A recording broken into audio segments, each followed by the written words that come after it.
All right, here we go. Good evening, everyone. Welcome to the Calgary Real Estate Wealth Investment Forum. Tonight, we've got an excellent presentation. I'm just going to go out and say that right now. It's called The Step-by-Step Guide to Becoming a Real Estate Millionaire.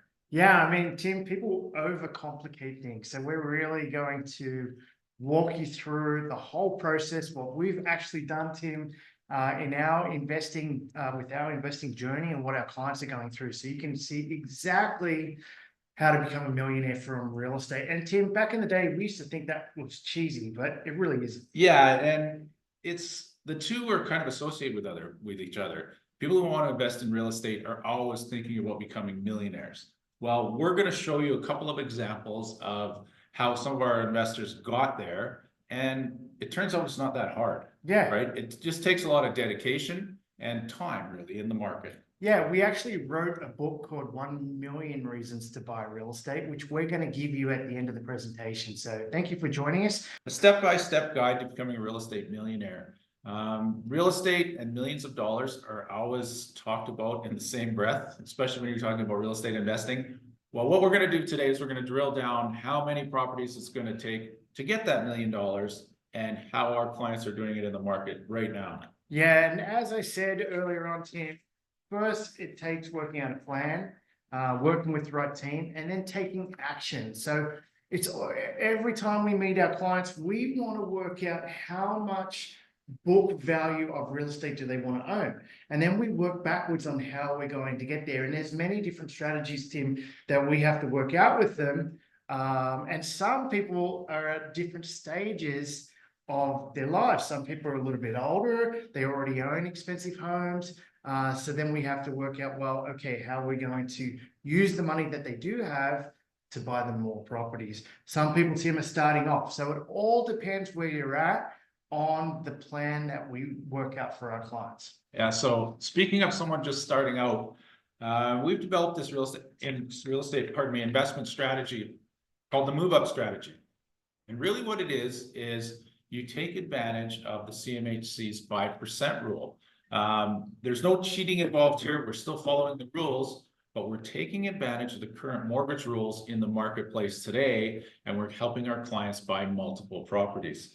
So with this strategy, it only works or works best for people that are either renting or they're new to Canada. We have a lot of people like that, or new to Calgary, or they live in a startup property. A startup property could be a small starter home, could be a condo, which is even better. And the reason being, the reason why it works so well for people that are either renting or own a small property is because CMHC will allow you to put 5% down on another property that is greater value than the first property. So we've had numerous investors, career investors over the years come to us that could qualify. We're working with someone right now that could qualify for $600,000 to $800,000. But if the goal is to own $1 to $2 million worth of real estate, we will always start them off small. What does that look like? Typically, it would look like going and finding a condo, okay? Now, the only thing with condos, and a lot of people ask us all the time, what's better to invest in? Is a condo or is it a house? And they both have their pros and cons. You have to remember, yes, there's condo fees, and some condo fees are out of control. When we say out of control, there's no way we can cash flow on those properties unless we get creative. Being creative, what does that mean, Tim? That means either doing Airbnb, or it means doing executive rentals or furnished apartments. So there's different ways you can get creative. On homes that are more expensive, we can do definitely student rentals. They're renting out. Tim talks about executive student rentals. Is that what you call it? That's what they call it. That's what you call it. Really kit out these bedrooms in the student rental. So it's actually executive. Each bedroom could have its own ensuite. You could have 2 sets of laundry on each floor, up and down. The kitchens come, with high-end appliances. And 2 dishwashers. 2 dishwashers, so that the students have all the amenities there, and they're not bumping into other, young kids. They're actually living in a very nice place. that's well looked after, and they'll pay high-end rents for that as well, up to $1,200 to $1,500 a room. Yeah, so what's better to invest in? Would have to work out the pros and cons for each person that comes to us, if they have how much time they have to manage, are they handy? There's a lot of factors that go into it, but we know with the condo market's only going to go up. The reason why we know that is 60% of condos that are being built today, 60% of them are purpose-built rental properties. Okay, so there's not enough there's actually not enough condos coming on the market for people to buy. There's only a few buildings around town that you can actually go and actually buy a condo and then move into it and live there. So with that being said, and our population going up as much as it is, and the other thing, Tim, about condos is that it's affordable. It's in that price index range where the most people can afford that type of housing. Okay, detached homes, Tim, are becoming unaffordable. I was telling Tim, he was laughing about it today. It was in the paper today that young people don't want to have kids because it's too expensive. Okay, I mean, I don't want to buy steaks anymore because steaks are too expensive. I can't even look at the prices when I go to my Sobeys and see the price of tenderloin now, right? So we've cut down on our red meat in the Chandler household. But getting back to it, you really want to look at those condo fees, and just remember a portion of those condo fees as well. A portion, 20% of it goes to your reserve fund. So whenever you're paying a condo fee, 20% goes to the reserve fund, which looks after future projects, future maintenance with that property. The other thing with the condo fee, another 20% is roughly the insurance portion, your portion of the insurance for that, of the exterior of that property, which these days, home insurance on a detached home is upwards of $1,800 per month on average. So condos are roughly $330 per year. Okay, so that's a massive, massive difference. So you got to factor in those fees and then work out if a condo makes sense. Yeah, and in a lot of condos, your heat's included, your water and sewer are included. So those kind of things, you have to sort of, compare it to what your utility costs would be, your repair costs, your insurance costs would be in a single family home, standalone home. So as you compare those things, maybe those condo fees don't look too high. Yeah. And another thing about condos, it's the most affordable segment of the market right now. So that's why most young people get into that first. We're going to start to run a little scenario on our move up program. We'll look at a young person, 25-year-old person right out of university, 3 years out, and they're looking to buy a house, but be positioned to use our move up program. So what do? We go out and we buy them a $350,000 condo, and that takes 5% down payment, which is roughly, $17,500. And surely someone who's been out of school, they've graduated, they've been out of school for 3 years, they can save up $17,000. Maybe give up a few Starbucks coffees here and there. But that $17,000 is very, very attainable for young people over the course of 3 years. Yeah, I mean, even if they have to borrow it off mum and dad, it's doable, right? You're not out to lunch on it, but we'll just go through this. Yeah, so after 10 years, that condo will appreciate by $277,000, and the mortgage will get paid down by $100,000. That's after 10 years. So the mortgage is roughly paid down around 2.2% a year. We put in our appreciation numbers 6%. Reason being is because the last 2 years, 2023 and 2024, the average price in Calgary has gone up over 12% each year. Before that, it was 7 to 8% for the previous 2 to 3 years. So we thought we had to adjust our numbers when we're looking at appreciation. 6% is way below what reality is right now in Calgary. So we're using those on our analysis. If things change way in the future, then guess what? We'll change our analysis as well. We like to be conservative on our numbers, and we figure half of the current appreciation rate is quite conservative. Yeah, and let's just talk about the 350 price range. We just bought a townhouse in Coach Hill for 340, Tim.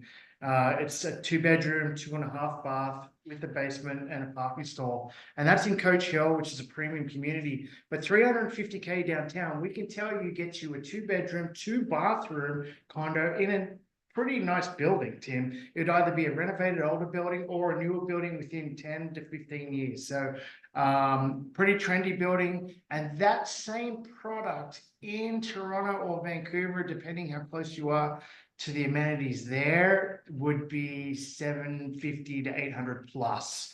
Okay, so huge difference from those areas to Calgary. Yeah, so for this analysis, we say that our client lives in that condo for 3 years, and then 3 years later, she buys a small startup townhome for $550,000.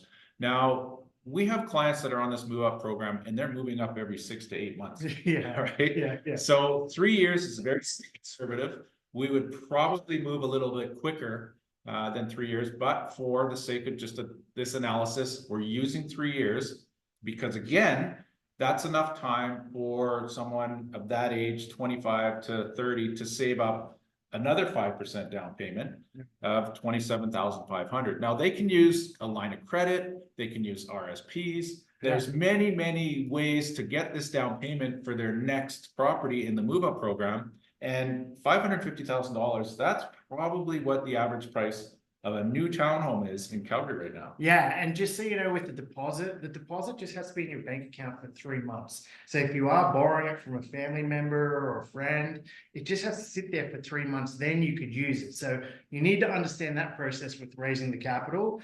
And then secondly, Tim, when you do go 3 years later, one thing I want to mention with this strategy here, when we do meet some couples and they're not married, guess what we're doing? We're buying the wife or the girlfriend a property on her own, and then we're buying the boyfriend a property on his own, and then 3 years later, or not even 2 years later, we're buying them their property together. So, or we're just, depending how long it takes for them to get married. So it all depends. So there's different ways you could speed this up. Yeah.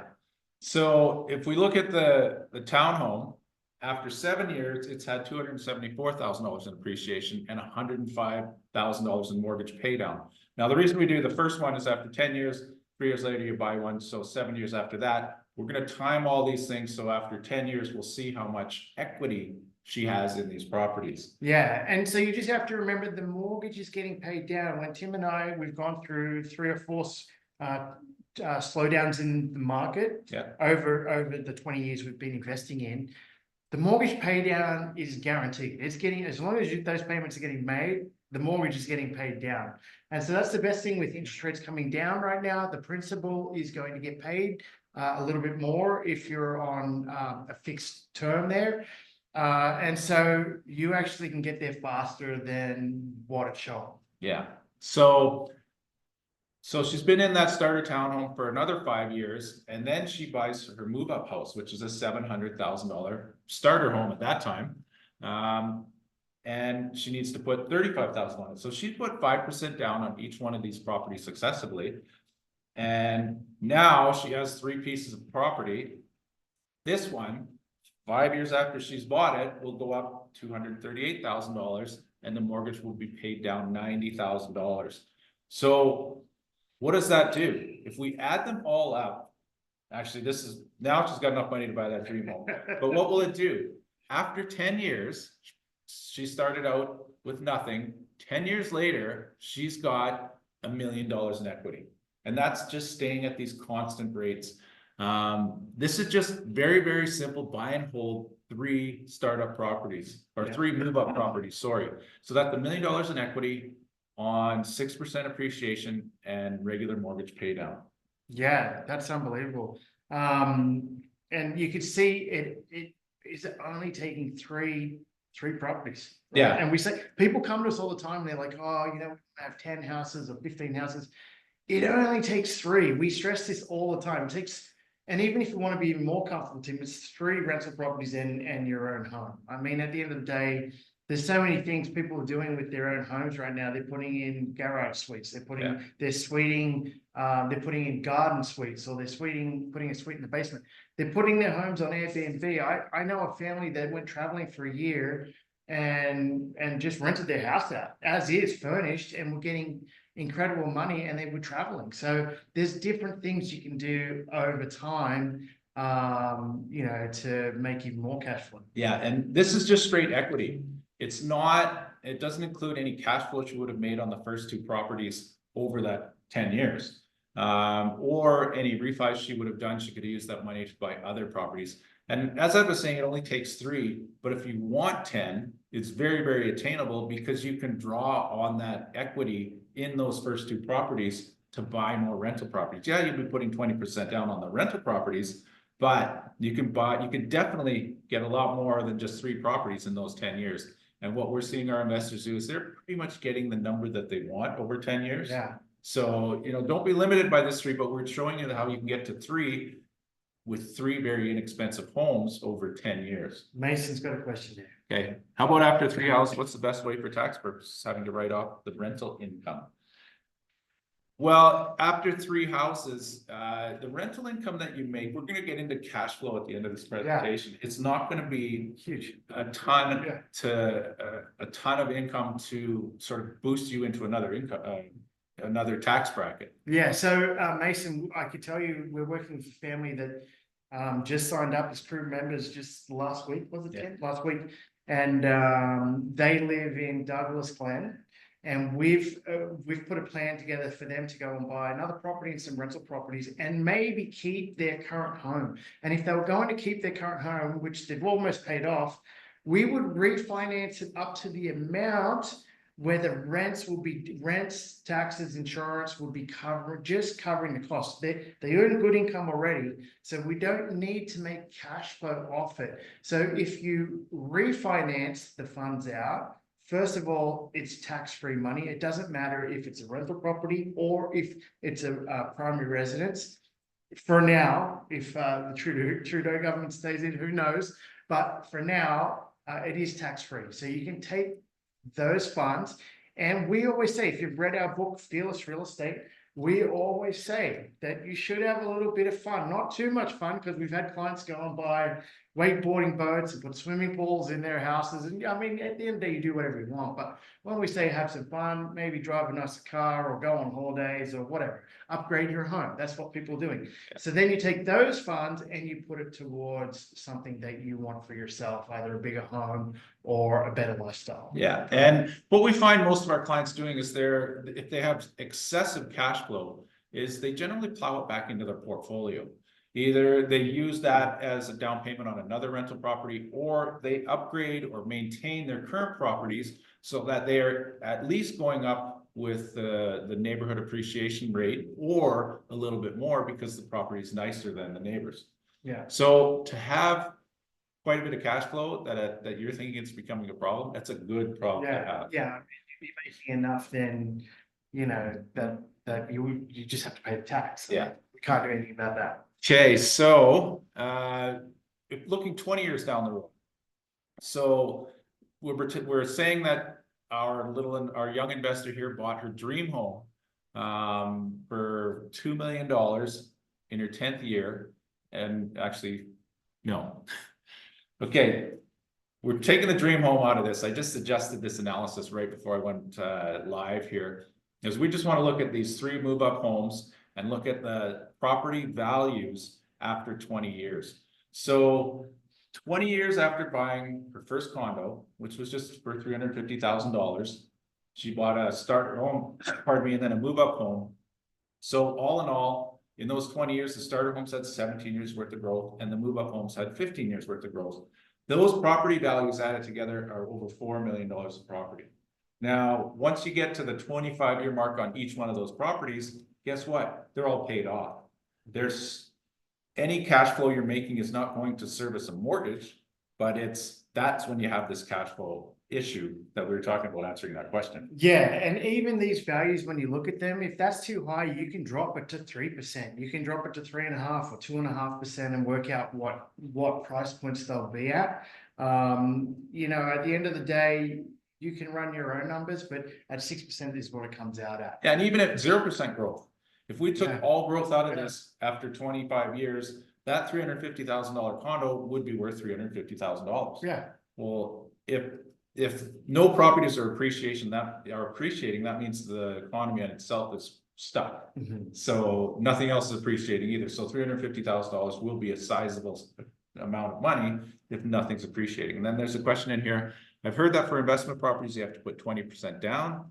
Is that correct? Or can you put 5% down? Yes, if you're buying a straight up rental property, it has to be 20% down. But the way we've set it up for this client here is she moves into that condo. So you only has to put 5% down. She lives there for 3 years. Then when her lifestyle changes or she wants to get something bigger, she buys that starter home and again puts 5% down because she's moving into the property. She turns that condo into a rental property. And then the third one is the same thing. When she moves into that move up home, she puts 5% down and lives in it. So she's adhering to the CMHC's rules. We're not breaking any rules here, but she has 2 rental properties behind her. Yeah. And when she moves out of that third one, she's got a third rental. Yeah, and there's new things coming out like the MLI Select program where you can put 5% down on $5 or more. There's ways around it, but this is doing it straight up, moving into it, putting 5% down, and then each time moving up. So and there's another thing you can do is right now you could probably only get 3 insured mortgages and hold them in your name at any one time. Well, if over time she refinanced the condominium into a conventional mortgage, paid out that CMHC insured mortgage, guess what? She's got room for one more. So there's ways to do it over time.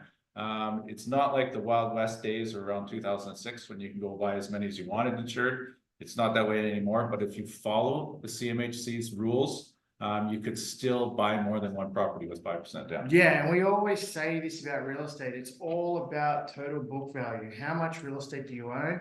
And then just working out the growth rate in your city. I think the growth rate for 10 years in Calgary is roughly 8%. So that's a 10-year growth rate. We're marking it at 6%.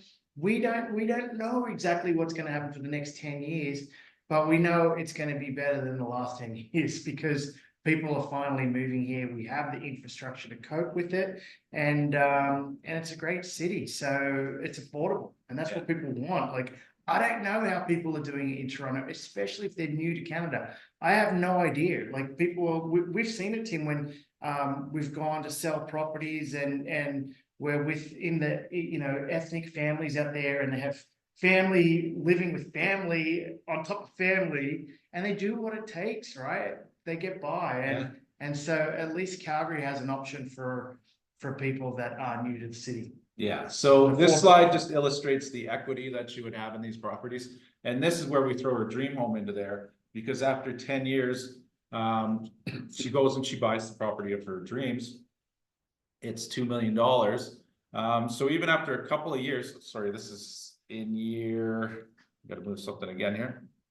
In year 18, she buys her dream home. And even at that, it appreciates for the last 2 years, and she gets $247,000 in appreciation, a little bit of mortgage pay down. So you can build that equity in your rental properties alongside that equity in your principal. And what you're doing is you're getting to that book value, like Azad mentioned at the beginning of this seminar. Whatever that book value wants, if you want $2 million in property or $3 million in property, then we can show you how to get there in a set time frame. And then once you're there, that whole book value moves with the market. So if in a year like this year where the market's going to move 12%, if you had $2 million worth of property, it's better than if you just had $350,000 worth of property, because that 2 million is going to move at 12%. Yeah. So it sort of compounds itself, and you just see your wealth grow and grow and grow with the more real estate holdings that you have. Yeah, and that's the best thing about real estate is, yeah, you could have some flat years, you could have some, marginal years, and then you have a year like this year. Tim, we've seen properties go up $100,000 in 1 year, not even, Tim, over a 6-month period. Just crazy. And imagine if you like 3 or 4 of them, it's a life-changing year. And if you're buying correctly, we talk about this all the time. If you're buying correctly, and even today we're buying cash flow properties for our clients.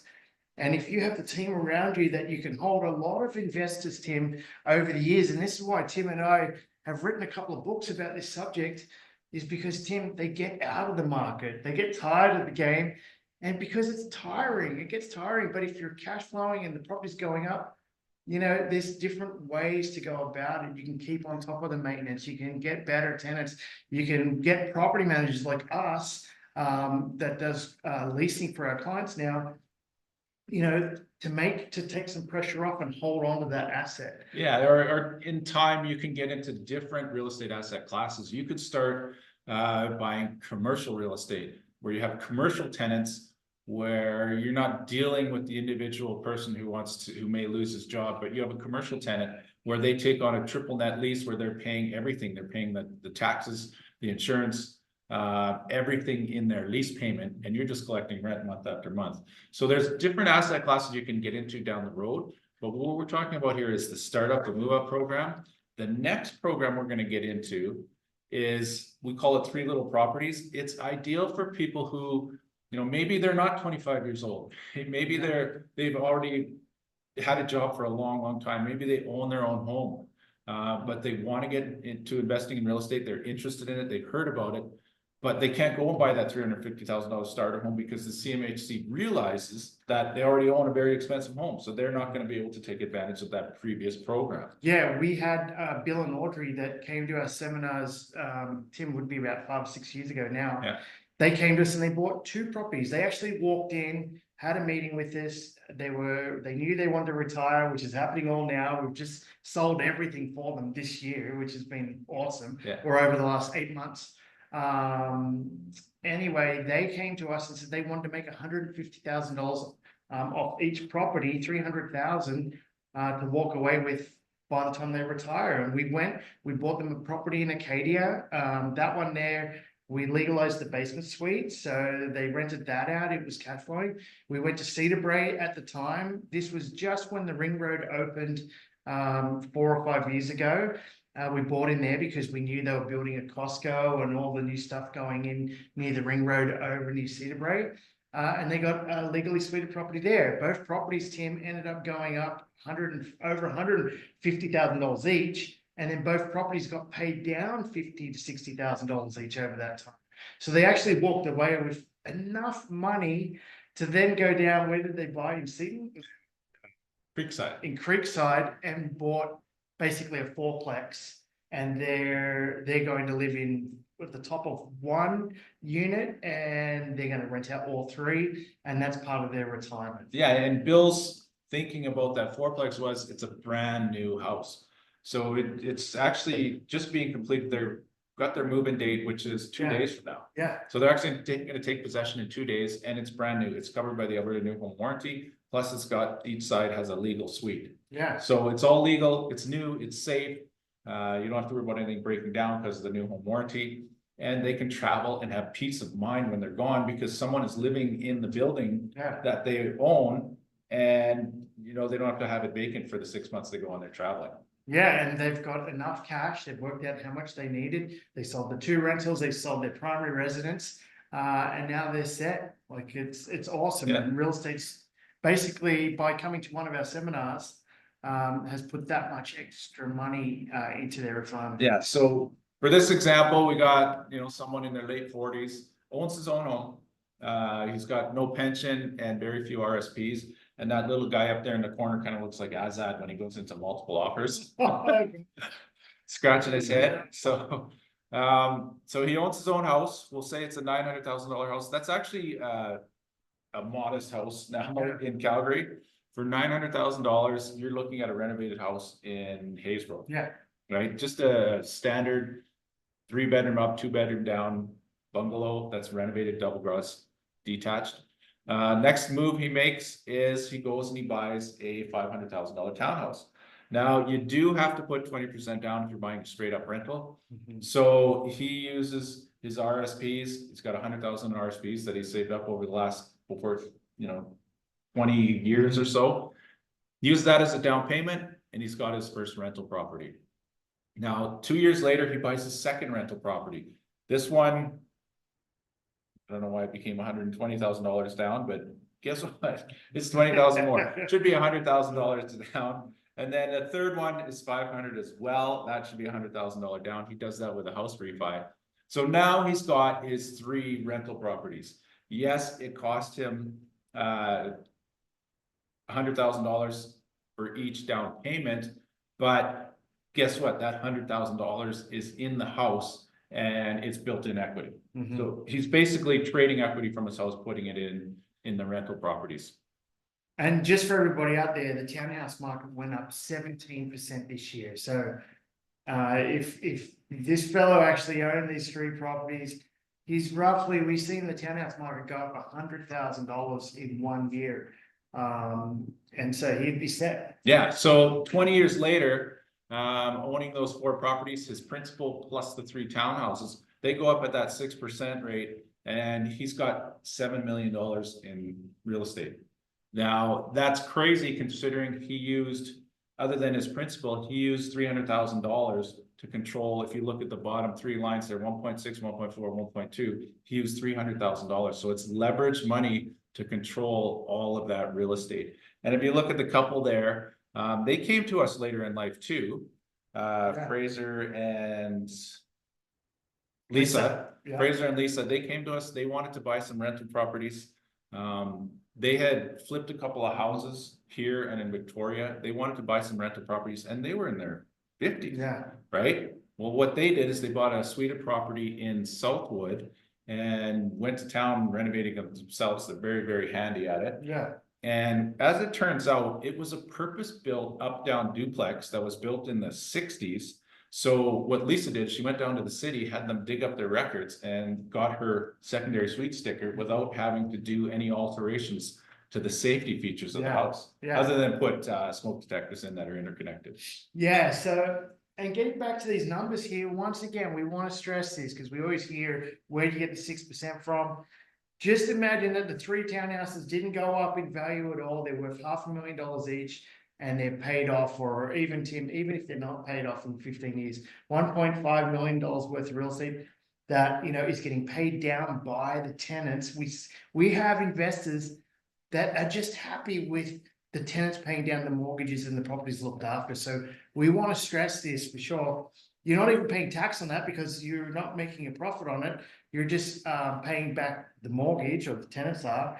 And at the end of the day, you are way better off than not doing. Yeah. Right? And by the way, that interest on the mortgage payment on the rental properties is tax deductible. So while on your principal residence, it is not. On a rental property, it is. So there are other advantages to investing in real estate. We're not going to get into it too much in this seminar, but for illustration purposes, we're talking about mortgage pay down and property appreciation, just to show you how to get to that $1 million in that $1 million in real estate in a relatively short period of time. Went one too far there. Okay, so on this illustration here, looking at the numbers, the top lines on each property are the property appreciation at 6%. So 2, 4, 10, and 20 years. And then if we look at the number, it's about 8 years in this scenario for the property appreciation plus the mortgage pay down on these 4 properties to equal $1 million in equity.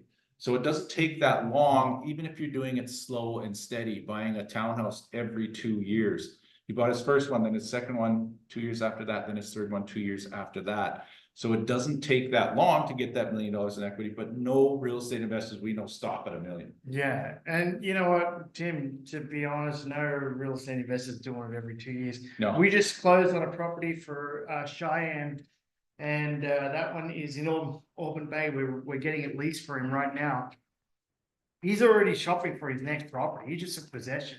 So it depends on your situation, how much, you know, cash is available. Is there equity available? Sometimes we have to refinance to get that money out, work out a plan, and then and move you forward from there. Yeah. So if you look at the scenario down there, these properties 20 years from now would have an equity position of around 6.7 million. If he just had his principal residence, the top property there, he would have about $2.8 million in equity. So by taking that step of buying those rental properties, you know, he's added an extra close to $4 million in equity in 20 years. Yeah. So, you know, to do that while someone else is paying these mortgages off and the market's just doing its thing with appreciation. Now you can adjust these little numbers. Yeah. If you thought appreciation is going to only be 2%, then adjust that. Your numbers won't be as big, but they will still have that spread of the equity in all the properties over the equity in just your principal residence. Yeah, well, I could tell you when we got our licenses back in 2006, Tim will remember us buying in Haysboro. We were buying properties in Haysboro for low 400s, maybe high 300s. Yeah, threes. And now we're talking renovated ones going for 900. So you guys do the maths there. Yeah, we will say this again. The market goes up and down. That's property cycles for you. Where are we in the cycle right now? We feel that we're just getting started. We don't even feel that we're at the top of any property cycle. Where should the averages be in Calgary? The average, what was it, Tim, today? It was like 680 or something like that. I don't even know. 612. 612, yeah. Yeah. Yep, 612. So 617.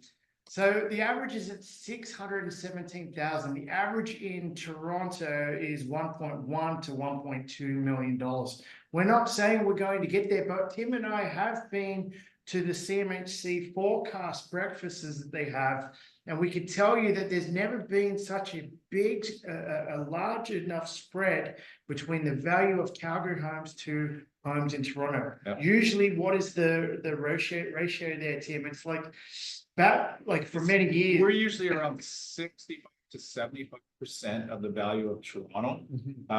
Toronto's been outpacing us for the last 5 years, and now we're around 50% of their average price. So even if it comes back Yeah. where it was once to 60, 70%, we're right around that. What we're talking about $750 Yeah. to $800,000 average. So we see the average going there, and I could tell you it takes belonging to a community like we have, being educated or listening in every second Tuesday, to understand that these property cycles go up and down like this. What we're going through right now in Calgary with inventory going on and sales that are down, like sales are way down. That doesn't phase us at all, because 3 months ago we were selling properties $100,000 over list price, and we know what will come back, once the spring market hits next year as well. yeah, and also when you're reading newspaper articles about immigration, take them with a grain of salt, because what they're starting to say is that the current federal government is starting to let less and less people in the country as before. Well, even if they drop it by 10%, 20%, they're still letting in 2 million new people every year to the country, and those people have to live somewhere. Whether they're going to come into Calgary because Toronto and Vancouver are unaffordable, whether they come to Calgary and buy a home here, or whether they come to Calgary and rent off of one of you people out there, we're still going to see that population growth. So make sure you take these articles with a grain of salt when they say we're not letting any more people in. Canada needs to let in that amount of immigration to keep our population growing, to keep our economy going. If we just relied on our birth rate, Canada would be shrinking and our economy would be in the tank. So we have to let that many immigrants in, and we're going to see that in our real estate prices for years and years and years to come. Okay, so doing those two scenarios, showing that young people can go ahead and buy lots of real estate, older people can go and buy lots of real estate. There's many scenarios in between where we've got people with a lot of properties buying even more, people with 1 or 2 properties buying even more. What we really need to do is sit down with each individual investor and work out an individual plan for them, and that's what we do for our clients. Yeah, some clients like Alex, who just joined up last week, he is actually looking to upgrade his primary residence. At first he came to us to buy a couple of townhouses, and then it turned into having a conversation with him, and we went over to his house, and it was nicely renovated, which could really become a nice executive rental for an oil company or something like that. And so he's taking advantage of looking to upgrade his primary residence, because that price point just under $1 million isn't as crazy as the price point below 700,000. So you could take advantage. We had another client email us 2 weeks ago, Tim, in Aspen, looking to maybe upgrade his $2 million home. Well, he's probably in the 1.8, $1.7 million range. And in Aspen right now, we could tell you above 2 million, the market is flat. So that's a good time for people to take advantage and maybe get out of something they're in and upgrade into a different category and not overpay for Yeah. So basically what we're saying is no matter what stage you're at in your investment career, you can still get more properties. You can still rearrange your portfolio to make that another $1 million. Okay, so moving on. When we start talking about property appreciation, we always get people asking about cash flow. So we're going to address that right now. Cash flow is still king in real estate. If you're not cash flowing, you're either not trying or you're going to be out of the game pretty quick. We love that saying, if you're not cash flowing, you're not trying. There's many different ways to increase your cash flow. What we're going to talk about is, oh, I think we're one too far. Because we're going to, first of all, before we get about talking about how cash flow changes over time, we're going to talk about the importance of cash flow. And we're going to go over this point by point because these are all very, very important points. The number one thing why cash flow is so important is it's an immediate stream of income. It increases your income. Now, that's when it's positive. A lot of people may get into it. They don't want that cash flow. They just want a negative stream the whole time. So they don't have any accounting problems. They don't have any tax problems. They just want that appreciation. But for the average investor out there, that positive cash flow increases your income, and that increase in the income can cover any unexpected costs. It can debt service some other real estate that you have. It covers maintenance, it covers vacancy, it covers other costs that come up with the property. So you want that positive cash flow right from the start. Yeah, and we always say if you're not cash flowing, your days as an investor are limited. So we need to stress that as soon as you've got to pull money out of your back pocket to pay for your rental properties and then maybe not go to see the Flames win their 4th game tonight. Yeah, it's definitely not worth it at that stage. And we got offered tickets tonight. Yeah, we actually got offered tickets to go, but we'd rather be doing this, honestly. So no, what we're trying to say is cash flow is key. And how much cash flow should you keep in a property? We always get this question, and it should roughly be 3 months of expenses. So if your mortgage payment is, just under 2,000, if all your payments going out each year are just under $2,000 per month, that'd be your taxes, your insurance, your condo fees. There could be HOA fees, homeowner association fees. On top of that, there's normally not any other fees. $6,000, 3 months worth should be enough. Okay.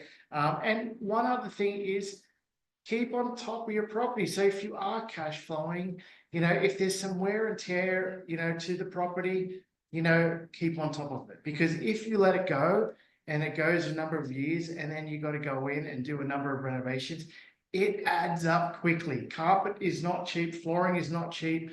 Painting these days is not cheap. So just simple things like that. Keep on top of it and make sure the tenants are looking after it. Yeah, so stability and risk management. It helps you with stable income coming in for that property. You know that the property is not going to become a liability. It's not going to cause you grief. You're not going to wake up at night because there's not enough cash flow coming in. Financial leverage.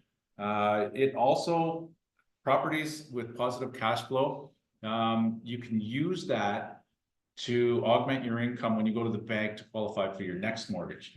So that's the good thing about positive cash flow is when you have to show your income statements from your properties to the bank, then when you're applying for another mortgage, they're satisfied that this property is looking after itself.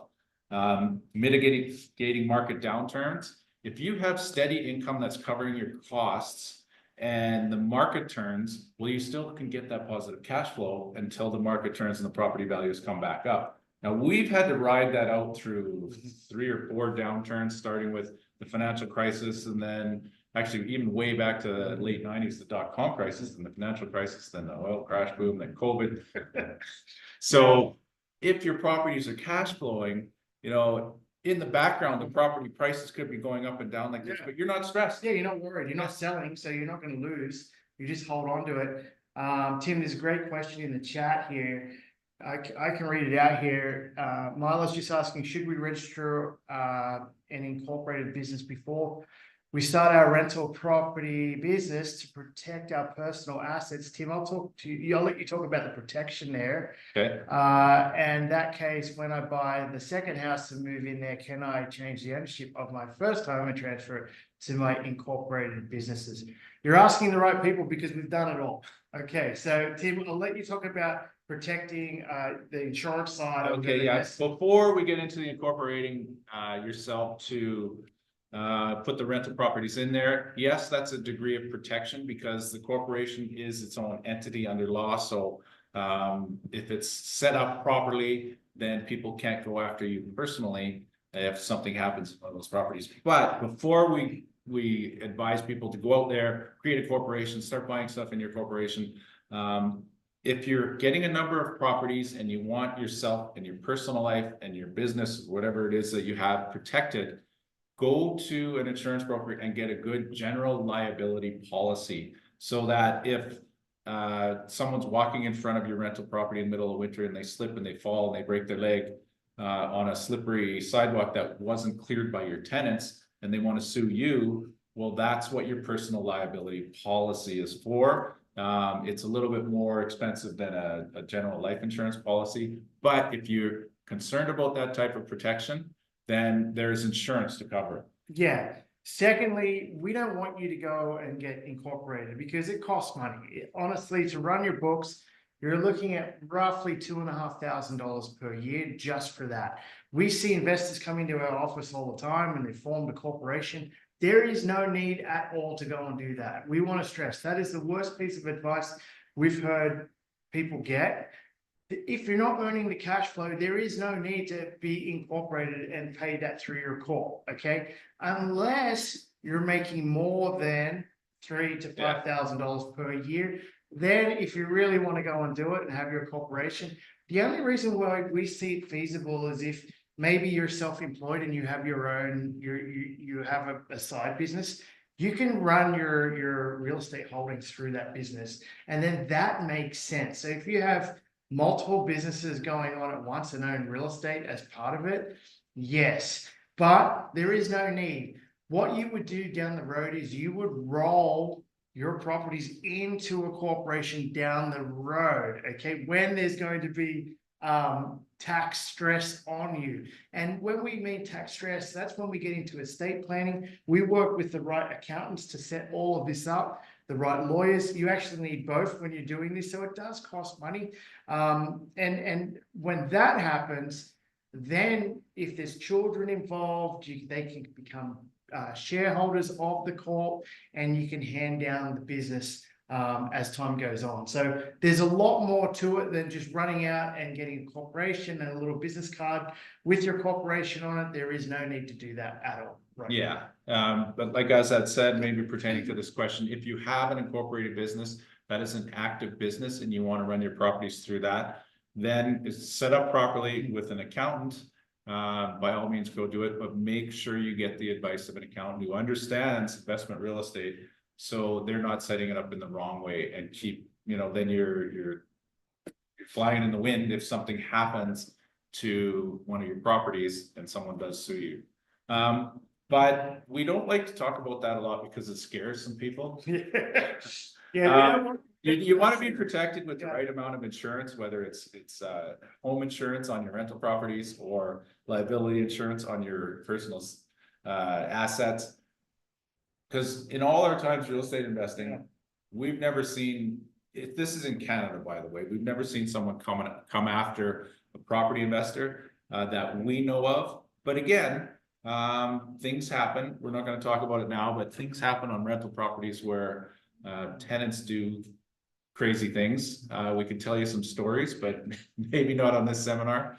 So whatever makes you comfortable, the amount of insurance that you're comfortable having that covers you to a certain liability limit, it's up to you. But again, you're starting a business when you're buying investment real estate. So you're going to have to talk to accountants. You're going to have to talk to insurance brokers. You're going to have to talk to lawyers because you want that business to make you money for years and years and years to come. So setting it up, protecting it properly is the way to go. If you need any advice on that, you can come and have a meeting with us and we can point you in the right direction. Yeah, and that leads to portfolio growth.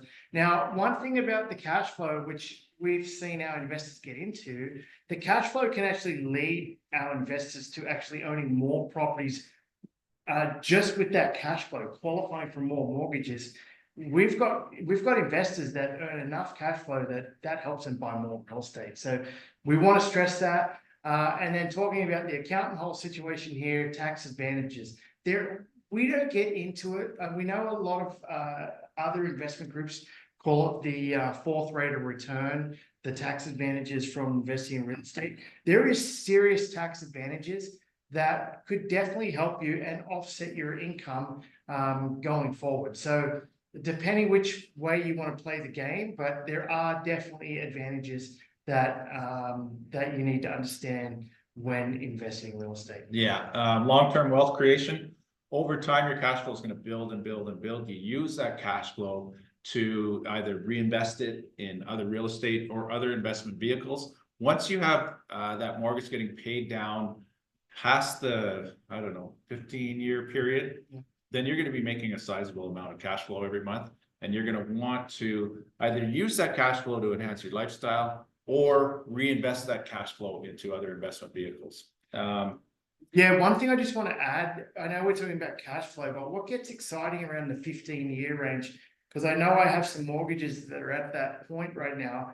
What gets really exciting is the amount of principal that is getting paid down once you hit that 15 years. It just accumulates and accumulates and accumulates. And it gets more exciting than just your 2% each year, Tim. Yeah, because at the beginning of your mortgage, say the typical 25-year mortgage, you're paying more interest than principal. As that goes through time, getting towards the end of the 25 years, you're paying more principal than interest. So you're seeing your balance go down a lot faster than you were in the first 5 years. Yeah, and if you're savvy and you were earning extra cash flow, you know, instead of spending it, you could just throw it on your mortgage. I know not everyone's doing that, but those extra payments do accelerate. If you actually take a mortgage and add just $500 extra a month, you could shave off 5 years of the term of that mortgage. So we want to stress that the name of the game at the end of the day is probably pay off your primary residence first because it's tax-free. You could refinance, you could actually refinance the equity out of your properties, throw it on your primary residence, which would then in return allow you to pay more principal down because of those lump sums over the years. So there's multiple ways to do it. I mean, you don't want to be paying interest for the rest of your life. You want to get to the stage where, you know, Tim and I have these conversations all the time. You want to get to the stage where you can see the end, you know, and I'll tell you, like we've had these conversations earlier on, Tim. It depends your comfort level. You know, if you're young, your leverage position, you should be leveraged up. So then you're buying multiple properties. And then as you get older, you should be tapering off. I know we were super aggressive. I was buying properties 110% or 105% of the purchase price. That's the mortgages we were getting back then. So we were borrowing over the purchase price of the property and putting cash in our pocket. So that's how aggressive we were back in the day. Those things have changed. Yeah. So we do have every age investors as our clients. So, you know, we will advise a young person, say 25-year-old kid, way different than we would somebody in their 50s. Yeah. So, you know, no matter what stage you are in life, there is opportunity out there to get started or continue real estate investing. And the final line is it just improves your liquidity. You have more cash on hand. You can jump on other investments quicker. You can, you know, like Azad said, pay down other mortgages with it. So cash flow, it's very, very important. The second thing we are going to talk about with cash flow is how it changes over time. Because we put this slide up about cash flow changing over time because a lot of young investors that come to us, they don't own anything, and yet they want their cash flow to replace their income in 3 to 5 years, but they don't own anything. What we want to stress is that all these investment properties that you buy, because you want to put as little money down as possible, you want to be highly leveraged on this so that someone else's, this is other people's money, the bank, vis-a-vis the mortgage is paying most of the price of that property. So you're using your little bit of your 5% to 20% down payment to get, say, a 30% return every year. Excuse me. So back to that line there, in the early stages, your cash flow is quite small. Yes, and just quickly to recap ways you can cash flow, you could do house hacking. That's where you live, say, you rent out rooms in your house and you live in the basement, someone lives upstairs. We've got young people doing that. You could Airbnb, you could do a rent to own where you rent it to someone, take a deposit, and then you rent it out for more than the actual rent and allow for rent credits. There's many ways. We talked about furnishing the properties. You could do executive rentals. You could do co-housing. You could do student rentals, right? So there's many. You could legalize a basement suite. So as Tim said, if you're not cash flowing, you're not trying. We don't want to hear about it, especially if the interest rates are coming down right now. You should be finding properties. We're only finding cash flow properties for our clients that, at the end of the day, it helps them move forward. We want you guys moving forward, not backwards. Because Tim, we got caught out and we were moving backwards for some time there because we made the wrong decisions, and you guys get to learn from that. Yeah, over time, the second line there, mortgage pay down, we spoke about this on the last slide. As your mortgage gets paid off over time, you're gonna be paying more principal, less interest every month, and you're gonna see that in your balance very, very quickly, and it looks better. You see your balance going way, way down, which means your property is getting paid off. Also, rental appreciation over time. We can give you examples for a whole day about rental rates back in the day and rental rates now. Haysboro Bungalow, when we started buying investment properties back in 2004, was renting for $1,200. That would be with a garage, and that's probably what you'd get. Now you're getting close to $3,000, right? Like for a renovated property in there. So huge difference. We didn't believe it when we seen the stats on how much rental rates actually go up. Well, you guys seen everybody complaining this year with inflation. Tenants were complaining, and it actually maxed out to a point where it got unaffordable for them, right? So rents do go up, and now I can tell you with the property at the rental rate, we're peaked, right? In the rental rate cycle, we've peaked. So now we're going to go back to the bottom, and then it'll take another, 5 to 7 years to go up again. So that's where we're at. Operational efficiency is the next one down there. Over time, you as a real estate investor will get more efficient in what you do. You'll get more efficient in searching out the best interest rates. You'll get more efficient in finding the right tradespeople. You'll be more efficient in even addressing little repairs yourselves. No matter what people say that they're never going to touch their rental property, they're never going to do this, they're never going to do that. Well, you're not going to hire somebody to go change a light bulb in a house. You'll go change that light bulb yourself if you're in between tenants or something like that. You just naturally learn how to be more efficient and learn how to do more things to decrease the costs when you're owning rental properties. It just, over the years, Azad and I've learned how to do all those little fix and repair things, and it's just second nature to us. We actually put a door in this week today, and it was heavy. It was a heavy door, just because we had to put it on so we could rent out both suites. But you get into different investing. This is what we have to stress. You may upgrade your portfolio. I know when I started off, Tim, I had properties in the Northeast. I don't have any properties in the Northeast because I live on the West Side now. So I was shopping for in a plus 55, someone retiring the last month or so. I've been shopping in plus 55 buildings. I didn't even realize this. There's landlords that buy in plus 55 buildings, and these things are dirt cheap. Like, they're dirt cheap, and the rents you get on them are great. And the tenants, guess what? They're there for the rest of their lives. So I mean, people are investing in these things. There's different, ways of investing. You can get into what I was saying, commercial, or, you can go back to condos. It's like whatever you want to do. You can get into vacation homes. People are doing that. So there's all sorts of types of investing. Yeah, maintenance costs and aging properties. Over time, yeah, your cash flow is going to go up because your rent goes up, but your property is going to age over time. So you need to use some of that cash flow to maintain the property. You're going to have to upgrade the roof every 25 years. You're going to have to upgrade the flooring. You're going to have to paint the place every now and then.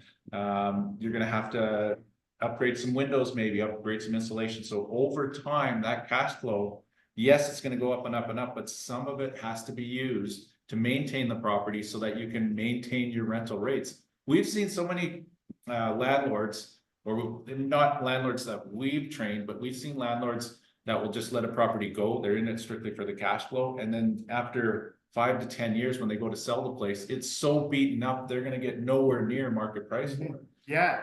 Gina's just asking, what do we mean about plus 55 buildings? So Gina, there's adult only buildings. Those plus 55, you have to be 55 years and older to live in there. And they have a whole bunch of rules. Like you can't even have, I think you can have, I don't even know if you can have your grandkids sleep over, but they can't live with you. They might be able to sleep over for a night or two, but they can't live with you.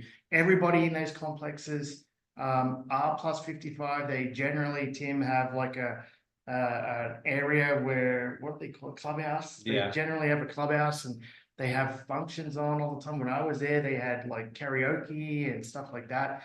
It's pretty amazing. And they're in demand right now because people going into homes for extra care, it is super expensive, right? Assisted living is super expensive. So a lot of, I was working with clients that were actually paying cash for their mum to go into a property like that. So, it's an option. It's an option.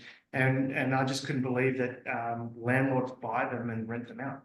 Another question, how do you find these plus 55? Oh, no, they're all over the place. So we were looking on the west side. They were personal friends of mine wanting to put their mum into one of these properties. And we had maybe 4 or 5 buildings to choose from. We narrowed it into one building that had really nice amenities. The landscaping was beautiful. It was in Signal Hill. But Tim, there would be plus 55 buildings all over Calgary. Yeah, all over. A lot of the townhome complexes that are called villas, a lot of those are age restricted as well. One thing about having an age restriction on a building or a complex is the CMHC will not insure mortgages on a property like that. They look at age restrictions as discrimination, so they will not insure a mortgage. Well, this is, for example, if grandma was moving into one of these things, she's downsizing, she wanted to put 5% down, which they will allow you to do by downsizing if you're older. CMHC wouldn't insure it, she would have to put 20% down. So that's one thing you have to look at when you're getting into those things. The question is, do you have to be 55 to buy them? The funny thing is, I didn't even know that till the last 3 months. No, you do not have to be plus 55. Whoever's living in there has to be plus 55. So it's quite interesting. And Mike's just asking wants to know how to find fun deals. Mike, you should read our book, Fearless Real Estate. You can buy it online. It's $20. It will tell you how to find real estate. But give you a quick answer there. If you're looking to raise capital, we do a whole seminar on raising capital. It's one of those things that you'd have to just book a meeting with us, and we would discuss how to fund deals. There's multiple ways to fund deals, multiple ways to raise capital, or do joint ventures with other people, which we've done plenty of. Yeah, and how hard is it to find cash flowing property in the lower range below 350? It's actually quite easy. A lot of these properties won't be brand new looking, they won't be upgraded, but if you do a little lipstick work yourself, you can make these properties attractive. The Coach Hill townhouse that Azad picked up for 340. It needed a coat of paint and a little bit of plumbing work, vanity or something like that in the bathroom. Very, very little work to it. I think it was under $7,000. But similar units are selling in that complex in the 450s. So there's $100,000 difference between a renovated unit and an unrenovated unit. Yeah, I mean, at the end of the day, we find the cash flowing properties for our clients. That's what we do. We run the numbers. And we actually now assist people if they don't want to take on the rental part of it. We assist them with that as well, choosing tenants, part of our services. So yeah, no, you can definitely find cash flowing properties in today's market. That's all we do. The book is called Fearless Real Estate. I'll put the website up shortly. Jim, you got Yeah, more the points? final 2 points, long-term equity growth and refinancing. Over time, as your equity grows and your cash flow grows, you can refinance, use some of that cash flow that's built up, the refinance amount, and go again to buy more properties or to do other investing, however you want. You got to remember, when you refinance that money out of investment property, it's tax-free money. You don't have to pay taxes on it, which is why our investors use that to buy other investment properties or even to augment their lifestyle a little bit. The tax implications come in when you sell the property, not when you refinance it. The final thing about cash flow changes over time is the exit strategy, the end of the loan term. Once it's fully paid off, what are you going to do with it, right? A lot of our investors don't want that mortgage to disappear off their rental property. They always want a mortgage on there, so they have certain deductions with their income taxes. So when it comes to the near the end, they may refinance it up another $100,000 to $200,000 just so that there is a mortgage on that property and there is that mortgage interest deduction on those properties. Well, yeah, and not only that, this is what people have to realize. Like, even if they're getting on in age, they should refinance up to a point where the rental amount is covering costs, because once that mortgage is paid off, Tim, you're not getting that return on the mortgage paid down. So by keeping it there, first off, when you release that equity, it's tax-free. So once you got that, you could take it out and you could actually put it in the bank account. You could do whatever you want with it. It's tax-free because it's borrowed funds. That is the most crucial part to investing in real estate, is using those tax-free dollars to create even more income from, right? So our investors get into crazy things. Our investors are even lending money out. They're refinancing equity from their rental properties, getting the tenants to pay back that money, and then taking that money and lending it out to developers or some other real estate investors, and 15% on it. So there's multiple things you can do with it. That is the key to investing, is having these assets, pulling that equity out and making money from it. I think we're going to do a seminar just on that. Yeah. So yeah, another question is refinance loan like another mortgage? Okay, when you refinance your property, you can go with the same lender, go with a different lender. Basically, what you're doing is you're putting a new loan on the property. So at the end of the term, you have the option to put a new loan on there. If it's a different lender, they will pay off that first lender and put the new loan on there. Refinancing can also mean just putting a second mortgage on there to pull cash out. So you can put a HELOC on there, you can put a second mortgage on top of the existing mortgage that you have. But refinancing is basically putting another loan on the property. Yeah, or buying out the first loan to put new. Yeah, so that's why cash flow is so important, why cash flow is important over time as well. We wanted to do this seminar on people getting $1 million in equity in their properties, but we can't neglect the cash flow, because the cash flow is what keeps your business going year after year after year. Yeah. Okay, so we promised you guys our free book. I'm going to put it in the chat, the website to go to. Both books are on there, but this is our free 1 million reasons to buy real estate. What we love about this book is it goes through the core fundamentals of investing in real estate. It shows you the rates of return. It goes more in depth. I mean, tonight we covered a lot of little things here tonight. This goes in depth on understanding why you should be investing in real estate and how you can make $1 million from it just by taking action and buying a few properties. It's not that hard. You don't have to complicate it. If anyone has any questions in the chat, please put it there. The next you'll find on that same website is our Fearless Real Estate. Tim and I wrote this during COVID. What we love about it, you can see there's lots of different people on the cover of the book. What we love about it is we go through our clients' success stories, how they've made money. We go through stories that for young people, for older people, from single mothers, you know, from people that didn't have good credit or didn't have financing. So you can understand how we did it over the years and how our clients have done it. We share stories, good and bad stories. And you know what? We've had great feedback about it. We said it earlier on in the seminar, Rich Dad Poor Dad did change our lives over 20 years ago, Tim. But the problem with Rich Dad Poor Dad, it was more motivational, not the problem, maybe one of the best things, was more motivational. But it didn't really give you the meat and potatoes that you need to actually move forward. This book, it goes through, someone was asking how to fund the deal. It has a whole chapter in raising capital. It has a whole chapter on how Tim and I did joint ventures, buying with other people and maybe using their money or using their credit. Okay. It goes through the numbers on set up stack. It goes through the numbers on flipping. It goes through the numbers on the move up program. And it's all from our stories and our clients' stories, but what they've done in the real estate market right here. It's not fictional. This is exactly what our clients is doing. These are stories about our clients. Yeah, and that's what sets us apart from people, realtors. We've been doing this, we've made mistakes, and Tim, that's probably the biggest reason why we do 300 seminars and have over 6,000 people following us on Meetup. It's because we're honest and we're humble about it. It has changed our lives for the good and bad, Tim. And now it's been good. We've made a million mistakes, right? We lost a ton of money making mistakes.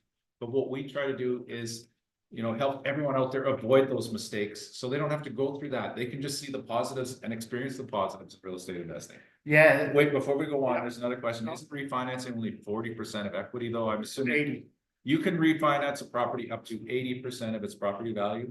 So quickly on that, people who buy a property, they throw a little money into it and they want to refinance all that money back out. In Canada, you can only refinance up to 80% of the property's value. So that's why you don't see investors refinancing right away. They generally need some time in the market for that property either to appreciate or make substantial renovation changes to it that will bring the property price up above that 80% level so you can actually pull some cash out. We do a whole seminar on this. So stay tuned. We'll actually do one on renovations. We'll do one on the BRR, flipping, things like that. Too much to get into right now, but we'll move on to the next thing, which I went one too far again. This next thing is our Calgary Real Estate Wealth Membership. What it is it's basically a course that teaches you how to invest in real estate using every real estate investment strategy out there. We've got over 100 hours of content in video on there. We've got guides, we've got leases, we've got every form we need, contracts to do joint ventures, to be a successful landlord. We've got all the leases in there. Everything is printable at your fingertips. And it's all there in one place. Yeah, so the funny thing about this, it also comes with property leasing services. So we didn't want to do property management. We wanted a real estate investment community. So this is how we've gone about it. We're educating you with over 100 hours of content, but if you have a property that you want us to look after, this is included, which, you know what? We know property management companies are roughly charging 10% of gross rents out there today. Average rents is $2,200 for a 2-bedroom condo, so $220. We've actually added the property leasing services per door. We have to stress that per door for $97 with this. People do it just for the education, and then when they do get a property, it comes with the property services. Or some people will just do it for the property services, and then the mentorship stuff is a bonus. We didn't really care which way you look at it. We just want it to be valuable. And right now, Tim, it's doing extremely well. So something to look at. And if you need to discuss more, we're quite happy to be in touch with you. Yeah. I did put my email in the chat. Apparently the link for the book isn't working. We did have our IT guys, which are in the Philippines, which is very hard to talk to them sometimes, working on all bunch of stuff for that stuff. and it's not working. So just email me, we can get you the free ebook for sure. The other thing that you should be really following is Crew TV. Tim actually did an interview just the other day. Normally I'm on the camera, I'm but behind the camera. the client told me to back off, put Tim in there. So Tim was actually the interviewer. Yeah, so it's a new thing for Crew TV. Doesn't mean I'm gonna be stepping out in front of the camera all the time, but check it out. See how I did. Put a comment in the chat, see if it was all right. Going forward, we're gonna continue with these client interviews, showcasing their success stories, no matter what real estate investment strategy they're doing. We're getting a great response for it because people love hearing about what other investors are doing and the successes that they're having. And it's real too. It's real. You're seeing real people at real time, what they just bought, and we're posting it within a couple of weeks there. And so, you know what, and as I said, with the investment tips of the week, there is so many good tips on there that you could make money off or save thousands of dollars on just by listening to those tips. So we recommend you subscribe. It's free. You should be doing this if you're an investor. Yeah. Okay, so what do you do next? Either give us a call or email us, set up a one-on-one meeting. We'd be happy to meet with you. Doesn't matter where you are in your real estate investing journey, whether you're just starting out, whether you have a ton of properties, whether you're stuck, you can't get financing for the next one. We can help you out no matter what stage you're at. We're doing it right now, getting people's ducks in a row so they can line up and buy a property in the spring. Yeah. Yeah. You know, we're helping. Sometimes it takes time before you buy your first property. Yeah. Still need to stress this. We lead with education all of the time. Our job is to work out how to move you forward and help you totally understand and make you comfortable with your next purchase. We love the way we sell real estate because our clients make money. It's as simple as that. There's no surprises, and they take action. That's the best thing out of all of this. And then they have as much or as little support as they want moving forward. We want to be part of your team, and we want you to keep learning. I mean, if you just tuned in tonight, there's a lot of new people on there. At the end of the day, you know, keep coming back. Go to work tomorrow. Tell your friends about us. We want to grow it to 7,000 members. So yeah, please go to work and say it was awesome tomorrow. Mike in the chat, send us an email, one of these two email addresses, and we can talk about how to get you started investing in real estate. Yeah, there's one of these emails, set it up, we'll put it on both. We will get back to you. So that's it for our seminar for today. We hope you got some value out of it. We wanted to stress how relatively simple it is to make $1 million in investing in real estate. We've got clients doing it all the time. They're either on their way or they're already there. Azad likes to say, oh, we never knew how many millionaires we would make when we started this. It's kind of cheesy, but we love to hear that someone said, oh yeah, you know, just hit a home run on this investment property. My equity is growing so much. It's at this point. We love to hear that from our investors, and we want to hear it from you guys as well. So that's it. We hope to see you in 2 weeks. We'll have another seminar. It's before Halloween, so we hope to see you there. All right. Good night, everybody.